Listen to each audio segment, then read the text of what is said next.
ఒక జర్నలిస్ట్గా నా ముందున్న సమాచారం ఈవీఎం మిషన్లు అహ్మదాబాద్లో గాంధీనగర్లో 2 లక్షల ఈవీఎం మిషన్లు తగలబెట్టిరని ఒక న్యూస్ వచ్చింది. మనకు గుర్తుందో లేదో లాస్ట్ ఎలక్షన్స్ తర్వాత. అసలు ఈ భారతదేశంలో ఎన్ని ఈవీఎం మిషన్లు తయారైనాయి, ఎన్ని మళ్ళీ బ్యాక్ వచ్చినాయని ఒక ఆర్టీఐ కింద వేస్తే అఫీషియల్గా ఎలక్షన్ కమిషన్ 2 లక్షల ఈవీఎం మిషన్లు మాకు రాలేదని ఇచ్చింది. అంటే ఈవీఎం మిషన్లు ఎవరు తయారు చేస్తున్నారు? ఈసీఐఎల్ అనే సంస్థ తయారు చేసింది. సాఫ్ట్వేర్ కూడా ఈసీఐఎల్ సంస్థ తయారు చేసింది. మరి మోడీ గారు అధికారంలోకి వచ్చినాక రష్యా నుంచి ఎందుకు సాఫ్ట్వేర్ తెచ్చుకోవాల్సి వచ్చింది? రష్యాకి ఎందుకు ఒప్పందం ఇచ్చారు?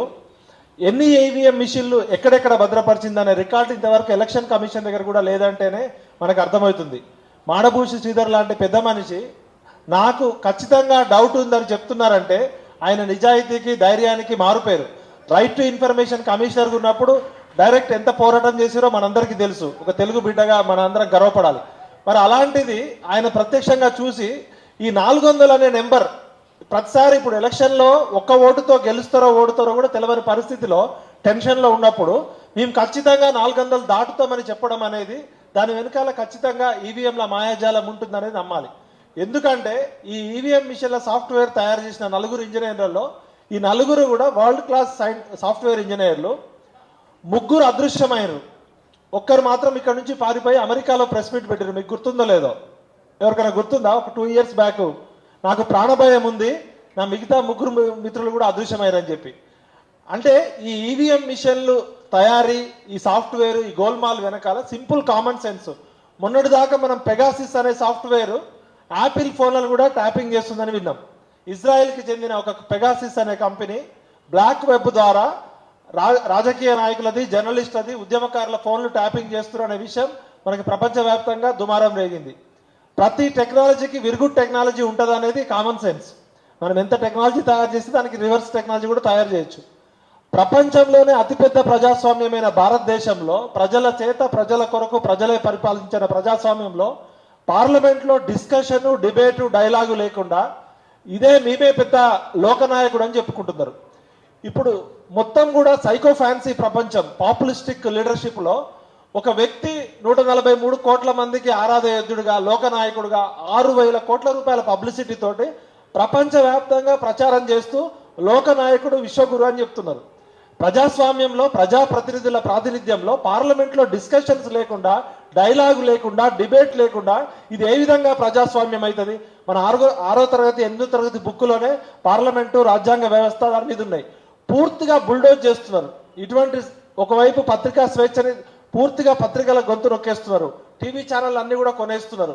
ఎవరైనా ఉద్యమకారులు ఎవరైనా మాట్లాడితే వాళ్ళు యాంటీ నేషన్, యాంటీ హిందూ, మనుస్మృతే రాజ్యాంగం అని బహిరంగంగా చెప్తున్నారు. మేము రాజ్యాంగాన్ని అమలు చేయము, మనుస్మృతినే తీసుకొస్తామని.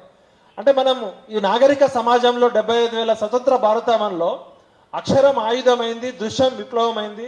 ప్రశ్నే నాగరికత, ప్రశ్నే ప్రజాస్వామ్యంలో అసలు ప్రశ్నే లేకుండా చేస్తున్నారు. పార్లమెంట్లో కూడా డిస్కషన్ లేకుండా చేస్తే మరి ఎటువంటి భారతదేశంలో మనం ఉన్నామో ఆలోచించుకోవాలి. ఎలక్షన్ కమిషన్ ముఖ్యంగా శేషన్ గారితో నేను కలిసి పనిచేసే అవకాశం దొరికింది. అంతకుముందు శేషన్ గారు ఎలక్షన్ కమిషనర్గా లేనప్పుడు చాలామంది అసలు ఎలక్షన్ కమిషన్ ఒకటి ఉందనే విషయం కూడా తెలియదు. కానీ ఉన్న చట్టాలని పకడ్బందీగా అమలు చేయడంతో ఎలక్షన్ కమిషన్కున్న స్వయం ప్రతిపత్తి కానీ, నిష్పాక్షికత కానీ, పారదర్శకత అనేది వెలుగులోకి వచ్చింది. మరి శేషన్ గారి తర్వాత మళ్ళా చాలామంది ఎలక్షన్ కమిషనర్లు వచ్చినారు. కానీ ఎందుకు వాళ్ళు ఒక పప్పెట్స్ లాగా మారిపోతున్నారు? ఇప్పటికే ఉన్న వ్యవస్థలోనే పూర్తిగా కేంద్ర ప్రభుత్వం బుల్డోజ్ చేస్తుంది అనుకుంటే ఇప్పుడు అసలు chief justice of India role లేకుండా క్యాబినెట్ మినిస్టర్, ప్రధానమంత్రి దలుచుకుంటే ఇక అసలు దానిలో ఎవరు దలుచుకుంటే వాళ్ళు ఎలక్షన్ కమిషనర్ అవుతారు, ఎలక్షన్ కమిషనర్లు చీఫ్ ఎలక్షన్ కమిషనర్ అవుతారు. కాబట్టి దీని మీద విస్తృతంగా చర్చ జరగాలి. అదేవిధంగా నల్ల చట్టాల మీద ప్రత్యేకంగా అసలు ఆ చట్టాలు ఏంటి, ఎందుకు తీసుకొచ్చారనే చర్చ మాడభూషి శ్రీధర్ గారు, జస్టిస్ చంద్రకుమార్ గారు ఆధ్వర్యంలో ఒక విస్తృతమైన డిబేట్ జరగాలి. ఆ పేర్లు కూడా మనకి పూర్తిగా సాంస్క్రిటైజ్డ్ పేర్లు ఉన్నాయి. అవి ఏందో కూడా అర్థం కావట్లే. ఆ పేర్లు చదువుకున్న మనకే అర్థం కావట్లే. అవి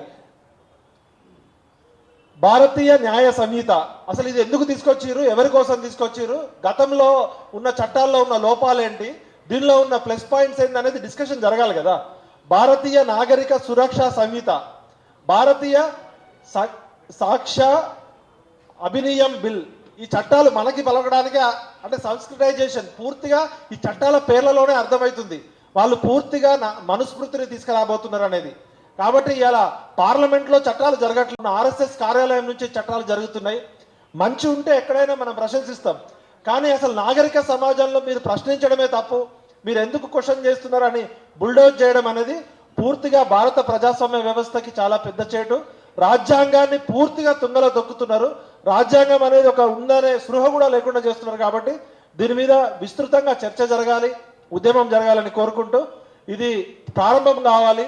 ఇది ఎలా ఈవీఎం మిషన్లు అన్ని దేశాలు, UK, USA, New Zealand, modernised countries అంతా కూడా ఎలక్షన్స్ బ్యాలెట్ పేపర్ ద్వారా జరుగుతుంటే మనం మాత్రం ఈవీఎంల మిషన్ల వైపు పోతున్నామంటేనే మనం ఆలోచించాలి.